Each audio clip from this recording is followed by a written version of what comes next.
নমস্কার বন্ধুরা, আজকে একটা নতুন ভিডিও নিয়ে আমি আপনাদের কাছে এসেছি। আর এই প্রবলেমটা খুব কমন। বহু ফ্যামিলি আছে যেখানে সেই ফ্যামিলি যারা আর্নিং মেম্বার, তাদের per month salary 1 lakh, 1.5 lakh, 2 lakh এরকম হচ্ছে। কিন্তু যখন সেভিংসের পার্সপেক্টিভে চিন্তা ভাবনা করছি, তখন আমরা দেখছি যে সেখানে বা সেই ফ্যামিলির সেভিংস খুব কম বা একদম নেই বললেই চলে। তো কেন এই অবস্থা, তার থেকে কি করে বেরিয়ে আসা যাবে, সেটা নিয়ে আজকে আমি এই ভিডিওতে বিস্তারিত আলোচনা করব। তো চলুন আগে দেখে নিই কেন সেভিংস একদম কম হচ্ছে। দেখুন, সেভিংস কম হওয়ার পেছনে কয়টা কারণ আছে। আমি নিজে ব্যক্তিগতভাবে এই 7টা কারণকে অ্যানালিসিস করেছি। প্রথম কারণ হচ্ছে হাই স্ট্যান্ডার্ড অফ লিভিং। দেখুন, একজন স্যালারি হোল্ডার আর একজন বিজনেসম্যানের স্ট্যান্ডার্ড অফ লিভিং আলাদা হয়, যদিও তাদের পার মান্থ ইনকাম যদি সেম হয়, তাও আমরা দেখেছি স্ট্যান্ডার্ড অফ লিভিং আলাদা হয়। কেন? কারণ হচ্ছে যখন একজন স্যালারি হোল্ডার কোনো খরচ করেন, তখন তিনি খরচ করছেন এই ভেবে যে তাকে খরচটা করতে হবে। কিন্তু একজন বিজনেসম্যান তখনই খরচ করেন, ইভেন এই পার্সোনাল খরচও তখন করেন যখন তিনি ভাবেন যে এই খরচটা করে তার কিছু বেনিফিট হবে। আর এই দুই মাইন্ডসেট থেকে আমরা দেখেছি স্যালারি হোল্ডারদের খরচ করার প্রবণতা বেশি এবং পয়সা বহু ক্ষেত্রে মিস ইউজ হয়। তো হাই স্ট্যান্ডার্ড অফ লিভিং কেন আমি বলছি? দেখুন, বহু ক্ষেত্রে আমরা দেখেছি যে যখন কোনো ফ্যামিলি ফেস্টিভ্যাল হয়, তখন প্রতিবার নতুন নতুন প্রিমিয়াম ড্রেস কেনার একটা প্রবণতা দেখা যায়। মান্যে এবার থেকে ড্রেস, গুচির ব্যাগ বা ফ্রিকোয়েন্ট আইফোন কেনা, ল্যাপটপ কেনা, ক্যামেরা কেনা, এই সমস্ত কিছুর পেছনে প্রচুর টাকা খরচ হয়, কিন্তু যার জাস্টিফিকেশন আমরা দেখতে পাই না। কাজে হাই স্ট্যান্ডার্ড অফ লিভিং এর দোহাই দিয়ে আপনি যে খরচগুলো করছেন, সবসময় সেগুলো প্রপার নাও হতে পারে। দ্বিতীয় কারণ হচ্ছে unplanned expenditure. Unnecessary buying habit অনেকের থাকে, বিশেষ করে সেটা শুধুমাত্র একটা দুটো নয়, বাল্ক কোয়ান্টিটিতে কেনা হয়। ফর এক্সাম্পল ধরুন, আপনার বাড়িতে ধরুন নুডলস কিনতে হবে, তো সেটা 1 প্যাকেট বা 2 প্যাকেট কিনলেই হয়। কিন্তু যখন আপনি দেখছেন 12 প্যাকেট কিনলে আপনি ডিসকাউন্ট পাচ্ছেন, আপনি 12 প্যাকেট কিনে নিলেন, কিন্তু সেটা কি হলো, সেটা কনজাম্পশন হলো না, একটা টাইম পিরিয়ডের পর এক্সপায়ারি হয়ে গেল, আপনি ফেলে দিলেন। এই যে মিসইউজ হলো, তার কারণ হচ্ছে আনপ্ল্যান্ড এক্সপেন্ডিচার। তৃতীয় খুব গুরুত্বপূর্ণ কারণ হচ্ছে হাই রেন্ট বা হাই ইএমআই। দেখুন, মানুষের থাকার জন্য বাড়ি বানাতেই হবে বা ফ্ল্যাট কিনতেই হবে, তার ইএমআই বা রেন্ট আপনাকে দিতে হবে। কিন্তু সেটা আপনার ইনকামের সঙ্গে একটা প্যারিটি রেখে চলবে। আপনি ফ্রিকোয়েন্টলি গাড়ি বদলাচ্ছেন, তার জন্য ইএমআই পেমেন্ট করছেন।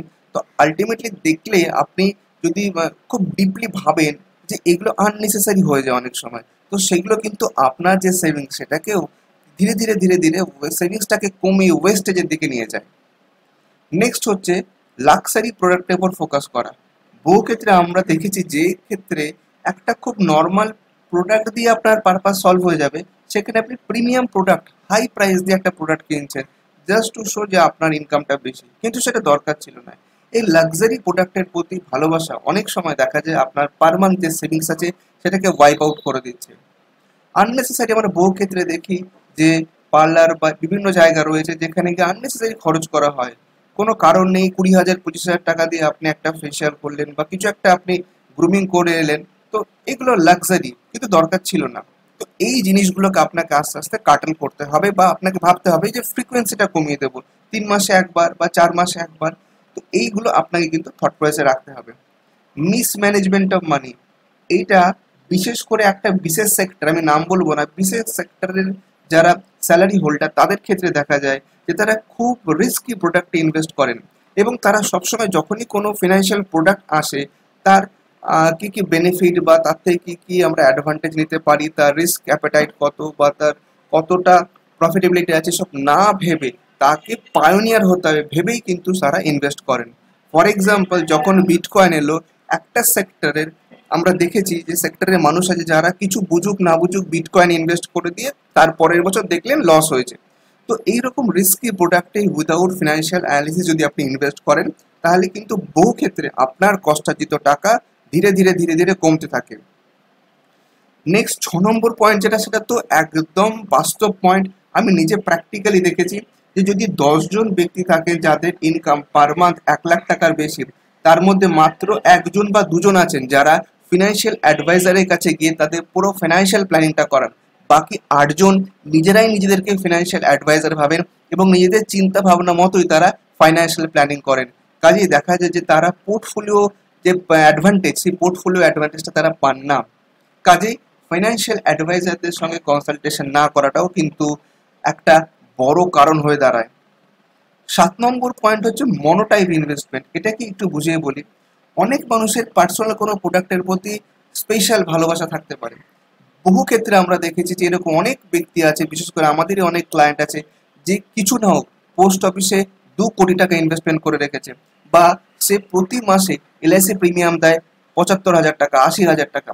কারণ হচ্ছে তার ওই একটা প্রোডাক্টের প্রতি অতিরিক্ত ভালোবাসা বা অতিরিক্ত ট্রাস্ট আছে। এর ফলে কি হচ্ছে, এর ফলে একটা প্রোডাক্টের ক্ষেত্রে সে যতটা ইনভেস্টমেন্ট করে তার থেকে যতটা রিটার্ন পাওয়ার কথা ততটা পাচ্ছে না, পোর্টফোলিও অ্যাডভান্টেজ পাচ্ছে না, সমস্ত পয়সাগুলো একটাই বাস্কেটে কিন্তু তার আটকে যাচ্ছে।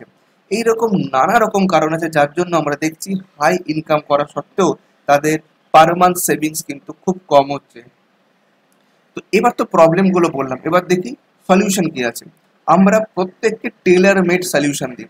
তার মানে প্রত্যেকটা পার্সনের পার্সোনাল কিছু ডেটা আমরা গ্যাদার করি, সেই ডেটাকে অ্যানালিসিস করি এবং তারপরে তার জন্য আমরা একটা টেলার মেড সলিউশন দিই।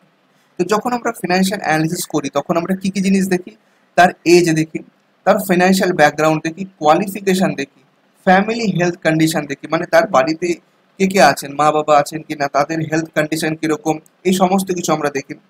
নেচার অফ এমপ্লয়মেন্ট, মানে তিনি যে সেক্টরে আছেন সেই সেক্টরের প্রসপেক্ট কি সেটা আমরা দেখি। তিনি কোথায় আছেন, লোকেশন কলকাতা, ব্যাঙ্গালোর, শিলিগুড়ি, এগুলো ম্যাটার করে। তার সন্তানদের এডুকেশনাল এক্সপেন্সেসে কিরকম কি খরচ করবেন, বা যদি তিনি তার ছেলে মেয়েদের ফরেনে পাঠাতে চান তাহলে তখন কিরকম তার পয়সা লাগবে, তারও কিন্তু অ্যানালিসিস আমরা করি।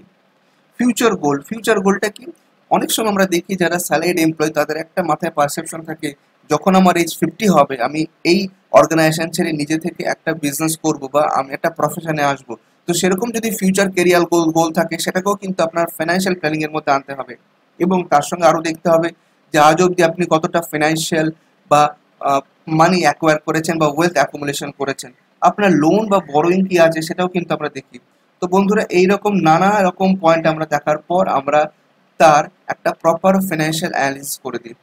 তো বন্ধুরা, কেমন লাগলো এই ভিডিওটা অবশ্যই কমেন্ট করে বলবেন। আর আপনি যদি প্রথমবার আমাদের চ্যানেলে এসে থাকেন অবশ্যই চ্যানেলটা সাবস্ক্রাইব করবেন। তাছাড়া যদি কোনো রকম ফিনান্সিয়াল অ্যাডভাইজার রিলেটেড সার্ভিস আপনি চান, আপনি আমাদের সঙ্গে কন্ট্যাক্ট করতে পারেন। ভালো থাকবেন, ধন্যবাদ।